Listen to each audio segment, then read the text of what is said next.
So Easter is coming up.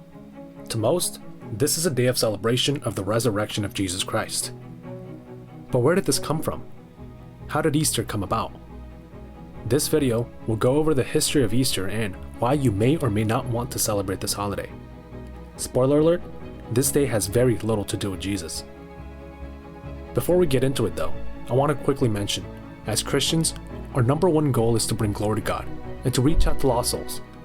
And if Easter is what it takes to do that, God can use it. But even still, facts are important. Background is important. That's what this video is about. It's not about some technicalities just for the sake of being technical. So if after learning these facts, you still feel comfortable celebrating this holiday with Easter eggs, Easter bunnies, and whatnot, that's your business between you and God. So let's jump in. What is Easter? As I mentioned a little earlier, it's a celebration of the resurrection of Jesus Christ. This holiday includes Easter sunrise services, Easter egg hunting, painting and dyeing of eggs, baking and eating hot cross buns. But unlike most other holidays, it doesn't fall on the same day every year. In fact, it's celebrated on the first Sunday after the full moon of the vernal equinox, also known as the spring equinox or the March equinox.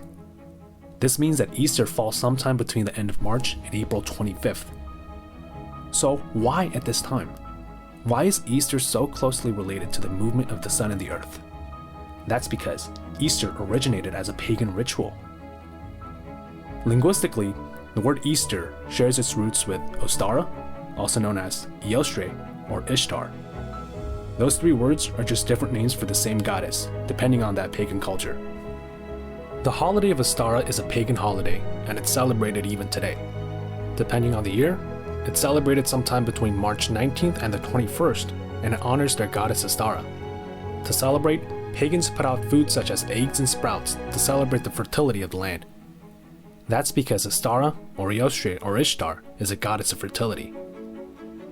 Ancient pagans would actually celebrate this holiday by having sex rituals. They'd engage in sexual acts where virgins who represent the goddess were impregnated by priests of Baal. Yes, this is the same Baal, the sun god, that Moses and Elijah preached against. Now, these babies would then be born about 9 months later, around the end of December, when they would celebrate the sun god.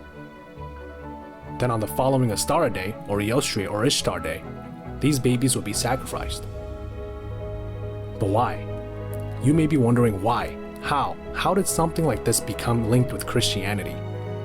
This all makes sense if you look at the history of the Catholic Church. At 312 AD, the Roman Emperor Constantine converted from paganism to what's known today as Roman Catholicism. After converting, he tried to Christianize the entire empire, which still mainly consisted of pagans. Of course, people don't just ditch their faiths that easily, and he knew this. So he incorporated several pagan holidays and traditions and made his own holidays. One of them is Easter. Now let's talk about the Easter eggs and Easter rabbits. Where do they come in? Both eggs and rabbits are symbols of fertility. Eggs actually played a big role in the pagan rituals that we spoke about earlier. After sacrificing the babies, they get the blood of the babies and use that to dye the eggs, which were then placed in rabbit nests.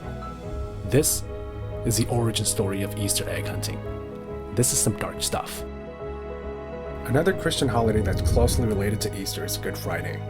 This holiday is simply the Friday before Easter Sunday. And according to most Christians, this is the day that Jesus was crucified on the cross and was buried. But there's a problem with this too.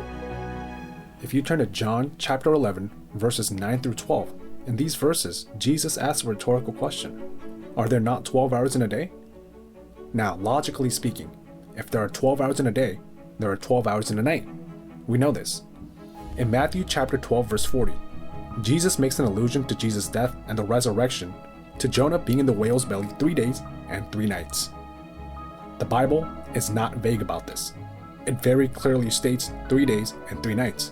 So what does this mean? If each day and each night are 12 hours each, 3 days and 3 nights would be a total of 72 hours. So if Jesus did rise from the dead on Sunday morning, the absolute latest that Jesus could have been buried is very early Thursday morning. Some of you might say, well, maybe it can be a part of Friday, all of Saturday, and a part of Sunday, making it 3 days. As I mentioned earlier, The Bible is not vague at all regarding that part. Jesus alludes to Jonah being in the whale's belly 3 days and 3 nights. Jesus then uses that analogy to his own resurrection. So let's talk about when Jesus really was killed and buried. In Luke chapter 23, verse 44, it says, "And it was about the 6th hour, and there was darkness over all the earth until the 9th hour." This refers to the 6th hour of the Jewish day. Yes, the Jewish day starts at 6 p.m., but in this verse, it refers to the day as a day and night.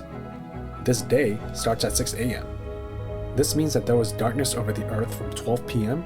to 3 p.m. 3 p.m. is when Jesus gave up the ghost, meaning that he died.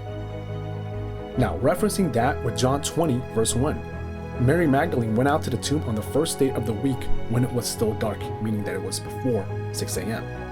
So, using our names for the days of the week, this has to be sometime between Saturday 6 p.m. to Sunday 6 a.m., when the sun would rise. And by the time Mary Magdalene came to the tomb was empty. This is a Resurrection Sunday. Then, putting this together with Luke chapter 23, verse 44, this has to mean that Jesus was buried at around Wednesday night. By now, some people might be saying, wait, but John 19:31 says that the next day was a Sabbath. So doesn't that mean that the crucifixion had to be on a Friday, since the Sabbath would be a Saturday? This is a good point, but there's one key difference. This Sabbath is not the ordinary Sabbath.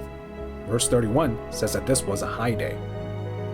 With a simple Google search, we know that to the Jews, the high day was not the regular Sabbath, but rather an annual holiday. We can also see this in Leviticus chapter 23, verses 5 through 8. The Passover is a one-day observance. It happens on the 14th day of the first Jewish month. It's then followed by 7 days of eating unleavened bread. That day after the Passover day, thus the first day of the days of unleavened bread, is referred to as the high day. That's what John 19 is referring to when it says Sabbath. So Jesus was not crucified and buried on Good Friday. The only time the word Easter ever comes out in the Bible is in Acts chapter 12, verse 4. Some of you may have noticed that the verses I read from are from the King James Bible. Now, the KJV says, "And when he had apprehended him, he put him in prison and delivered him to 4 quaternions of soldiers to keep him, intending after Easter to bring him forth to the people." Other Bibles, instead of Easter, say Passover. And for those who are aware of the paganistic background of Easter, the KJV comes under attack as supporting paganism for using the word Easter. After all, the other versions use Passover. That's obviously the correct term then, right? This cannot be further from the truth. The key here is to look at the context of these verses. Earlier we covered what the Passover is, and we learned that following the Passover comes the days of unleavened bread. If you look closely at the previous verses, verses 1 through 3, you'll notice that Passover had to have passed already by the time that Peter was apprehended. Verse 3 says, "He proceeded further to take Peter also. Then were the days of unleavened bread." It's only after that where Peter's apprehended and put in prison. Then the rest of verse 4 says that Herod intended after Easter to bring Peter forth to the people. Purely chronologically speaking, Herod waiting until Passover to bring Peter before the people? That makes no sense, because the Passover had already passed. This is not a mistake in the King James Bible. Easter was a Roman holiday, as we've learned, and Herod was a Roman appointed king who was observing a Roman holiday. I hope you enjoyed this video and learned a bit about the true dark history behind Easter. Thank you for watching.